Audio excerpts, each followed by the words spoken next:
If you do hair extensions and you're not doing this method, you are missing out. My name is Sam. I have taught hundreds of students the correct way to install hair extensions, and I am giving you this class for free. No one is going to give you this amount of information without charging you a single penny. iTip hair extensions have been on the market for years, but I've noticed the increase in popularity purely because it's an individual that you can reuse. The amount of people requesting this method is about to go through the roof. So I want to show you the proper way to install them using cozy hair. If you're a hairstylist and you want to improve your hair extension skills, or if you're a client looking for the best method for you, make sure that you like, subscribe, and hit that notification button. Okay, guys, I'm not going to bore you anymore. Let's get into the install. I want to show you how to install those high-tip hair extensions the correct way. And I'm just going to be showing you a one-row placement. I'm making this video as short as possible because I'm focusing purely on the technique of the install. However, if you like this video and you feel like you want more, leave me a comment down below because definitely iTips are about to take off. And I feel like a full row placement would be ideal to film in the future.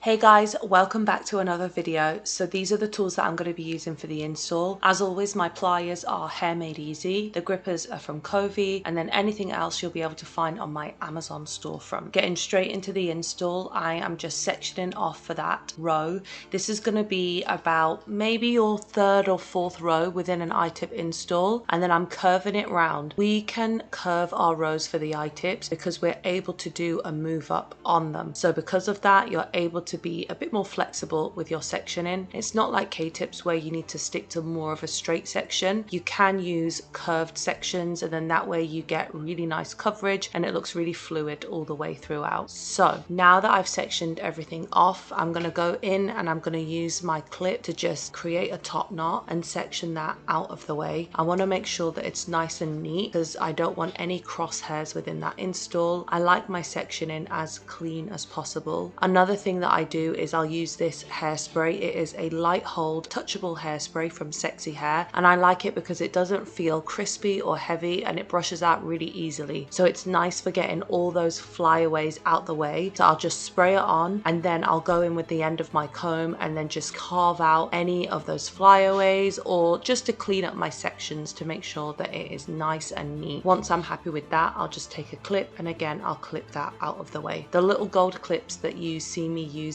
are from L Pro hair extensions, and then those longer black clips are from Framar, and they're the tight tension clips. Again, I have these linked on my Amazon storefront. They are my absolute favorite. I go through so many of these. I also really like the big bite clips as well from Framar.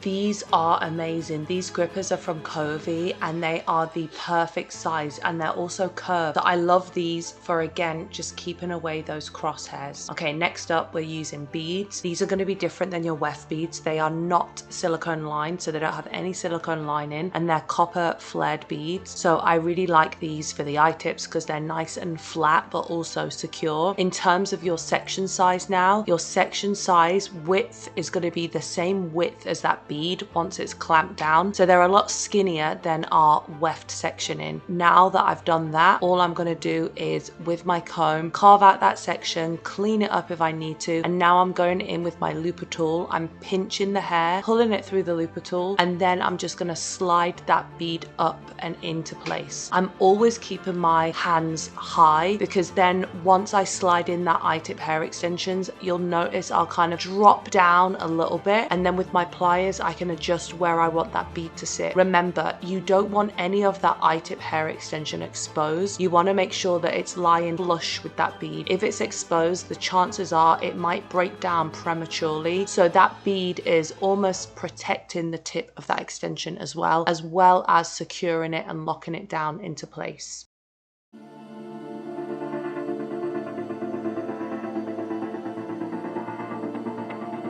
Next up, I am sectioning directly next to that last section. You don't need any gaps within the install. Your eye-tips are gonna lay side by side by side. They're all in uniform like little soldiers, because that is how you achieve full coverage within those eye-tips. So you can see I'm following that same step as before, sliding in my bead, sliding in that extension, keeping it all nice and close to the scalp. So then when I go in with my pliers to clamp it down, I can adjust the placement of that extension. The reason that I do that is because I never want to drop that eye tip too low down and then it looks like it's already grown out. Of course, you want movement within that install.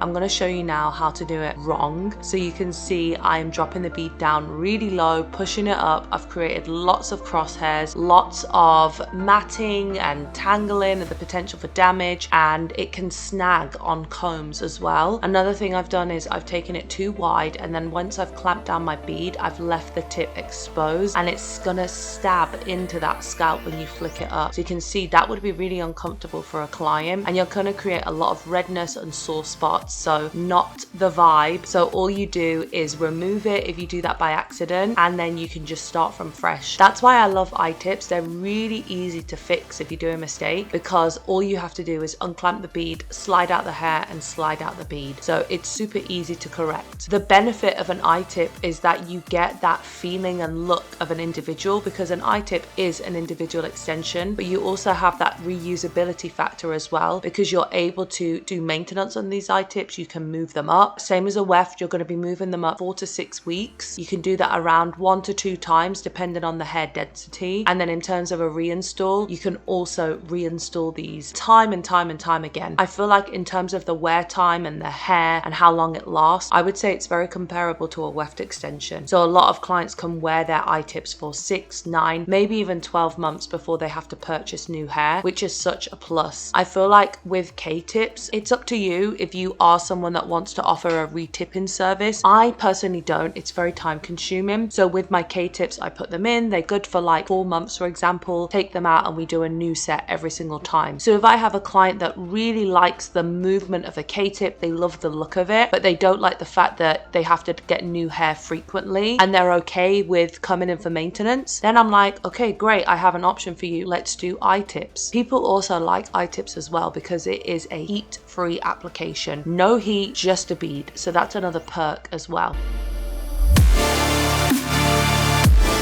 For my eye tip installation today, I'm actually using Covey eye tips. I really like these because if you go on their website, you're going to notice something really unique about the grams. So depending on what length you order will depend on what gram you get per strand. So I love this because they are really, really fine, lightweight, natural. They're not this big, bulky 1 gram strand. The only time you're going to find a 1 gram strand within Covey is if you order their 22 inches. And that's because you need more grams, because the way that weight is distributed is more so in the length as opposed to in the width. So I like it. I feel like the Covey eye tips, they stay pretty seamless and they never get bulky. I'm always on the lookout for something that's going to look as seamless as possible in the hair and also offer closer to a 1-to-1 density match as well. You never want to install an extension that is not density match and is too heavy for the natural hair.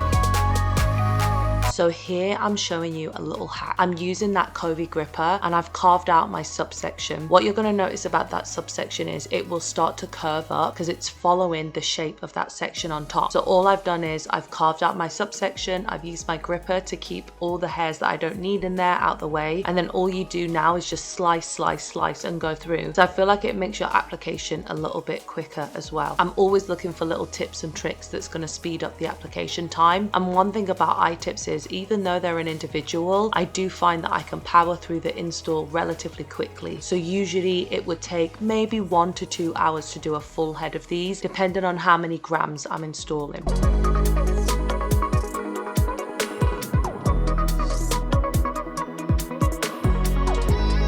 So as you can see, I am just continuing to work my way around the head, and it's very repetitive, but I really enjoy it. And one tip that I would say is prep all of your beads beforehand, because you are going through a lot of beads per row. So it's important that you prep them so that you're saving time during the actual service. You're not spending time having to re-bead your looper tool. So that's something that I'll always do as much as possible, is I will prep as many beads as I can. So then once it comes to the install, all I'm having to do is just go through and do the actual install, as opposed to step away from the client, put beads on my looper tool and waste time. If you work with an assistant, this is also something that they could do as well. So it's really nice, you know, you want to save time, you want to make the time with your client as efficient as possible. So any prep work can all be done before they come in, or can be done as you go, but by an assistant.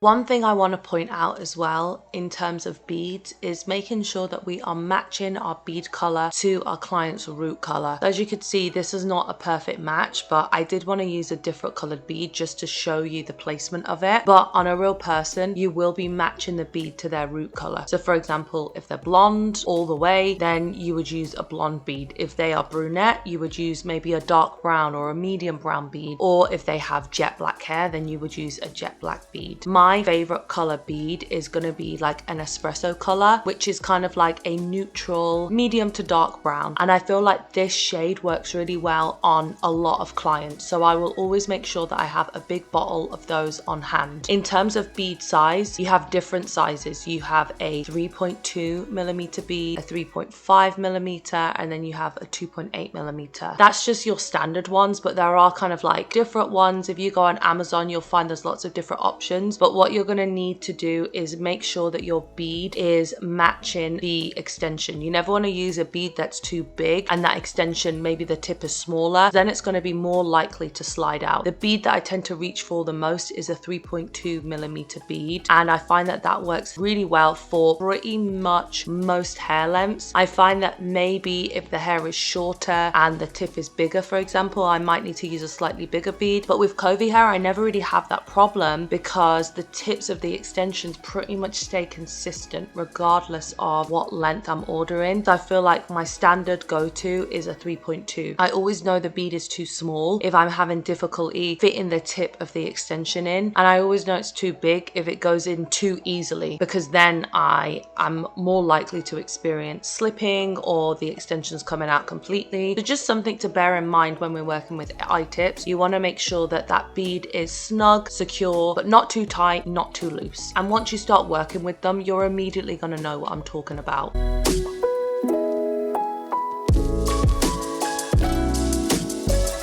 What you'll notice also about my hand movements is I'm almost pushing that bead up into the hair. The reason that I'm doing that is because I like those beads to lie as flush as possible, and I like it to be super duper flat. If I create any sort of elevation when I'm beading, then that's going to reflect in that install. So I'm going to have an elevated looking install. You want to remain flush and flat. So that's why your hand placement and movement is really, really important.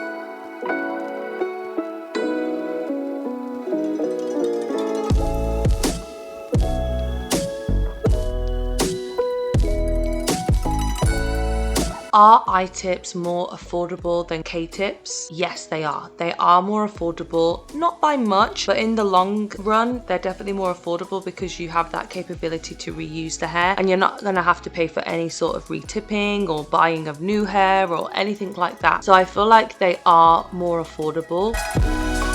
Before we get into the pricing, quickly let me just show you here while we're at it. This one I've dropped down too low, so you can see it already looks grown out. So if you do make this mistake, all you're going to do is just push up that bead, and then you'll take your eye tip extension and then just put it back up so you can adjust the placement of it. Again, it's so easy to correct any mistakes that you make within the install, which is why I really like working with them. Okay, so back to pricing. They're more affordable because you have that reusability factor, you have the capability to move them up, all the different things. And also in terms of the install itself, I do charge a little bit less as well. So on average, I'm usually charging about $150 per 25 grams plus whatever the cost of the hair is. So typically, let's say, I'm using 100 grams and each pack is $100. So then it would be $400 for the hair. And then my install fee on that would be $150 times 4, which is $600. So then your total would be about $1,000 for 100 grams, for example, and that would include the hair and the install. Of course, the more hair you use, the longer you go in length. Sometimes the variation of color as well can alter the price as well. So I would say on average, a full head of iTip, I'm going to be charging anywhere between $1,000 to $2,000. And like I said, that price does include the cost of hair, the cost of install. It also includes complimentary cut as well, because you have to cut and blend those extensions. And I always like to finish with a style. Whenever I'm quoting people for extensions, I always give them a total. It's like a package price, and everything that I need to do to get them to their goal will be included within that price.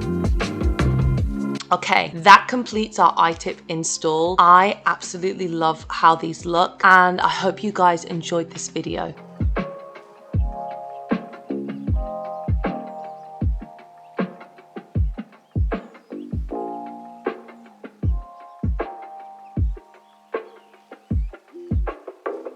Thank you guys so much for watching. If you like this video, let me know in the comments if you'd like to see a full install. This was just a quick intro into iTips, but I'd love to make a more in-depth tutorial for you guys. So make sure you like, subscribe, and please, if you want to see more course information, I always release the dates on my Instagram, which is xsamhair. Give me a follow on there, and I hope you guys enjoyed. See you in the next video. Awesome. Cool.